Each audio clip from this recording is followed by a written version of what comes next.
Bonjour peuple congolais. Bonsoir na lere kutanelio. Bote mingi na bino banson. Mes sœurs et frères de lutte.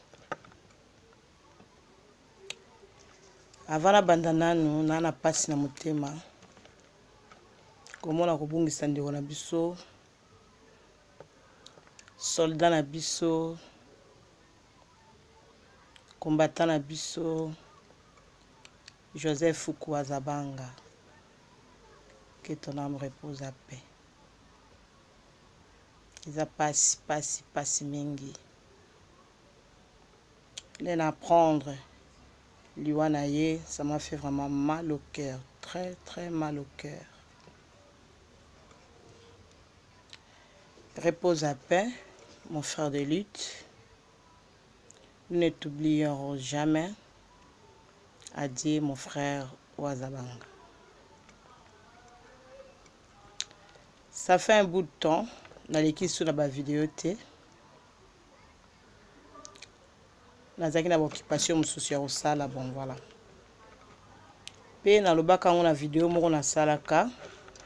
Dans le bas quand on que nga maman Sylvie, vos marches, vos conférences et tout. Dans le bas que pour moi ça suffit. Tellement qu'il y a un combat na biso. Entre nous les combattants, entre nous les Congolais, il n'y a pas l'amour. Boulingwezate. Biso motozo bomala, biso moko fingana, biso moko tongana. Na ebisaka bino nga na yaki na combat, muto ayaka na ngati. Ata peso yaki na nga mabete parce que na yaki poto bundela mboka. Soki pe na lobi ke na zui pause, nga mona ebiti na nga mona ebi cause. Na zui pause, je suis toujours dans les naza toujours na lit. Nazo bundela mboka na manière mosusu.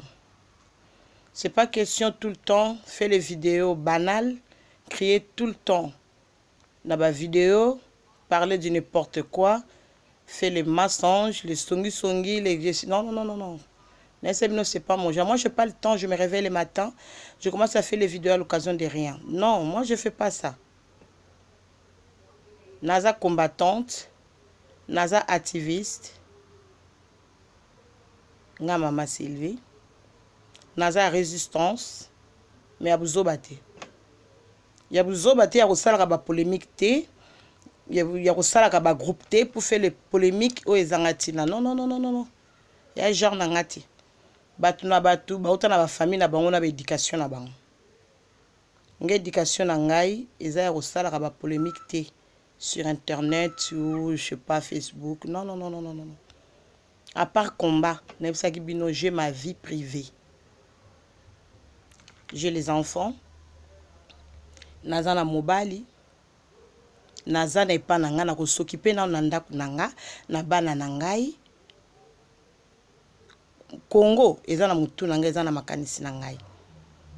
Bao baza ba maman bana mo baza ba parents. Parfois t'as les problèmes na kati ndako na yo et déstabiliser yo. Ya bana, ya nini. Tu peux pas te réveiller le matin comme ça, tu commences d'abord pour le Congo. Je vais d'abord balayer d'abord ma maison. Na kombo no ndako na nga, na bongisi ndako na ngai, na tellement mbamboka. Franchement, je suis désolée. Naza désolée. Nao nazo yoka, maman Sylvie nga na kendai Kinshasa. Nakotanga kutu kombo ya mutu ango te pona fula eke voilà nakendaki na Kinshasa. Il y a un certain monsieur, il y a Pepper 2, il m'a donné l'argent na fungola nganda. Na tia na kombo ya sœur na ngai. Franchement. Ou aza na ba photo le nazwa ki avion aéroport, je sais pas à Zaventem ou bien à Charles de Gaulle ou bien à Düsseldorf, je sais pas. Alex nga ba photo nga na kende Kinshasa, place nga na kendaki na mobali nga na zui ya PPRD, o ya peki singai na sala banini ba vidéo. Franchement, vous êtes malade. Soko za mwasi boza mobali wana liboma na mutu na yo. Nga nazaka na mobali nanga. Nana tante ngai. Nana tante. Soko bato nga na yina bango lokwa bata pe perdre bazate. Soki boza eloko ya kosala te. Si vous avez donc fandi oza eloko ya kosala te. Ole bo créaka makambo boye. Alors na préféré aux 8 ans, tu as documentaire, ou bien il y a beaucoup de formations ici en Europe, ou bien on peut créer petit, ou ça la penganda. Au moins que c'est faux, c'est les mensonges. Franchement, pourquoi ça? Il y a un moninga na kimabino. Na kimabino, pour na lokuta, pour na songi na kimabino.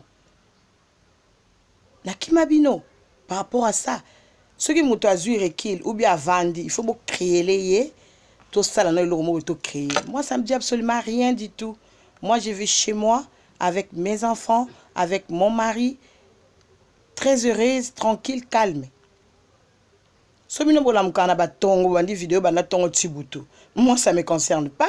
Moi, je ne peux pas faire les vidéos comme je ne suis pas un animal. Non. Ça, la vidéo à l'occasion de rien. Non.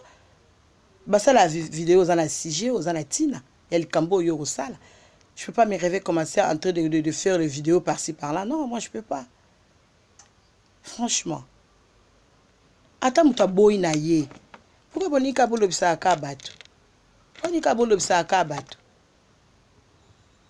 Botambola kana lokuta yango Kongo ezo bongate.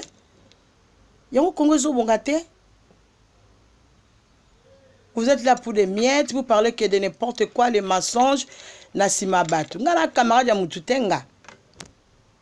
Tu as écouté la bitumba, tu as écouté la bitumba. Bino bongo comme ça combat le roi musique. Bongo comme ça combat na kati ya lukuta. Bongo comme ça combat to ibana raba. Non non non non non. Tu as écouté la mboka. Tu as écouté to comme ça musique et comme à lokola to kota la vie privée. Non non non non non, c'est pas ça. Aux hommes. Hein? Franchement, je suis désolée. Je suis vraiment désolée. Moi, Sylvie, je n'ai pas le temps. Tu écoutes un abîme na Katia Kumba. Nathalie Vision n'a peut-être n'a abîme monté. Nathalie peut-être Vision n'a n'a ma cambo tozo sala. Ezo collecté. Alors, nazara pe na si ma parti politique moté n'enga na fandiawa. Pour parti politique, tu as la combattre. Il y a un peu dans le bas qui est conférence, les conférences, les marches, les tout là. Je viens pas. Non, il y a un mais nazaka ko bundela mboka. Nazaka ko bundela mboka. Ne croyez pas aller ko na conférence, ko ça là bas marche par-ci par-là. Ça dit que bien de boniki mboka ko le kabato ba ya ka ba marche té. Il faut que tu ça la vidéo to le baka. Ngana comment on sala. Ngana comment on sala boy. Donc, pour la fungola Sylvie, tu na fungola nganda, ou bien Sylvie va rouler la voiture à Kitoko, ça veut dire que il faut na comme moi si on taper perdu. Mobile na lukambongo ti. Ngamo pe na lukambongo ti. Ah na poto. Po fungola nganda so cheka mutu na ona si. Po osale loko moko po cheka mutu na osalango. Nyonso boti kolobana c'est les mensonges. Moi je n'ai jamais été à Kinshasa depuis na poto na ngana kenda Kinshasa te. Mutuana pe a pe perdre na otanga kombo na été po na yebi kutu yete to kutana te to monana kutu te na vinanga. Moi na tanga pe kombo na eza pété parce que on se connaît pas. Obino bongibo bambelanga e faites attention avec moi, très très attention. Moi je suis pas bourrique moi. Je suis pas un imbécile moi. Je suis pas un imbécile moi. Non. Attention avec mon nom. Attention. Na calcula binoté. Ceux qui bino bolingi bo calculer ngai vraiment franchement alors nga na niveau élevé. Yongo bolinga boye ba sala nini, akoma wapi, azo sala nini, voilà voilà, bo créer, bo sala ba biloko mo ya mensonge pour maman Sylvie. Non. Na seul cas vidéo oyo pour n'éclaircir bino. Naza obligé te pour na sala ba vidéo buzoba non. Naza obligé te na ko sala ba sujet moko par-ci par-là non yango bo boma combat na lokoso na bino na songi na bino bo komisa combat lokwa wenza gambela bo komisa combat lokola wenza simba zigida bo komisa combat lokwa wenza ya nini ya abattoir oyo. Attention avec mon nom, faites attention, pas avec moi, pas avec moi. Ngana tika combattre na boyande ko poussa na pembeni ya ba oyo mambuma mabe nde na boya. Tandi ba combattre ba koma ko fa par-ci par-là et belé baza ba espion, belé baza ba espion. Yango na bendana. Yango na bendana. Franchement, c'est triste et la honte. Et ça m'a mingi na pas mingi. Maman Sylvie na bendana par rapport à ça. Ce qui nga Sylvie na ngana koma penzako na koma ke naza ngale babuki nga lokolo. Ba proposanga ninte. Ba proposanga ninite. Ba proposanga mbongo, ba proposanga makambu tout. So nga pe na sala na service ane ambe na sala pe. Bena sala. Nazo ba coup de fil ya je sais pas combien de millions il y a coup de fil. Pour na comme travail na ane moi je peux pas. Na ko sala tenga na bundela mboka. Na bundela Congo na bosolo. Soko lie mbongo ya makila na yo posali nini okomi fouti au baby de to mone belé ba combattant tellement que ba lia ba mbongo e belé ba baby sa combat na bango to mo la bango e belé gaz et sila nga mama Sylvie na yaka combattre pona yebana na yaka combattre po na kene koteka mboka na yaka combat na bondela mboka na bosolo ti lelo nazo bondela pe kaka mboka. Alors un peu de respect, un peu de respect mes frères et sœurs, un peu de respect. Ce qui muto afandi na ye muto aboyi na ye muto alingi na ye te nga Sylvie nde nazaka n'impact te na kati ya combat non. Donc ça dit faut vous fanda kaka to mekano ko chrétien to mekano ko tourner place azala moninga nazali nazaka résistante nazaka combattante naza activiste. Je me bats pour mon pays. Le Congo va mal et belé ba combattant boyaki na kati ya combat po boye bana bokoma ko benda ba mbongo pas moi maman Sylvie non. Un peu de respect. J'ai les enfants nazana mobali botika kombo na ngai na biloba loba na ba mensonge na bino o nazaki nango ya koloba yango wana. A bon attendeur sali ingeta le Congo d'abord.